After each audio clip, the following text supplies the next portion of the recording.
Another day, another mini vlog. Yang magdututang kaingin ni chicken pastel. Pesulwang king manuking ka na akong boss king puro kuno.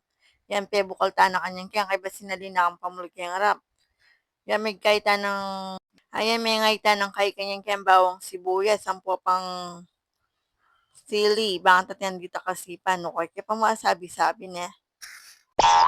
Kaya rin kung may gimbay ganyan, kanya maglagay tayo ng tabaking kawalan pong star margarine, lahat ng panyaling butter, no? Kanya, pwede na yan.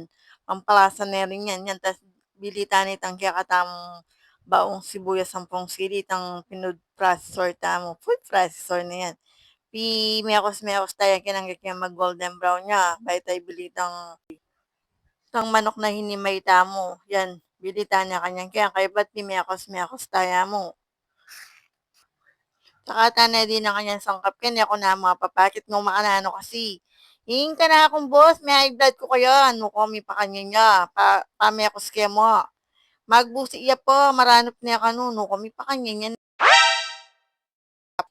Dapat pa siya kauli na, makaredy ning ka na no. Putasin dano pa niya, bala mo dragon niya, may bug may nakalakang balungos no. Kami pa kanya niya eh. Ay no, kain ka na akong kamatis, ning katas, matas siya pa ka na ako. Ngayon pa may kamatis sa matas, no, kami pa kanya yan eh. What? Wala na galang sitaw yan, no, kami pa kanya yan eh, nung kamatis na yun, pero lang yun naman mo, meron ka na mo naman bunga. Unang pangapon yan, magmerienda na kami ken. Ba't niya kanya mengan yan, no, kami chichiraya po, no, ne, kaya dapat paborin na chin yan, no, kami pa kanya yan eh, sa ako may linis rep, hanggang kinin na mo po, salamat kayong pamanalbe, God bless.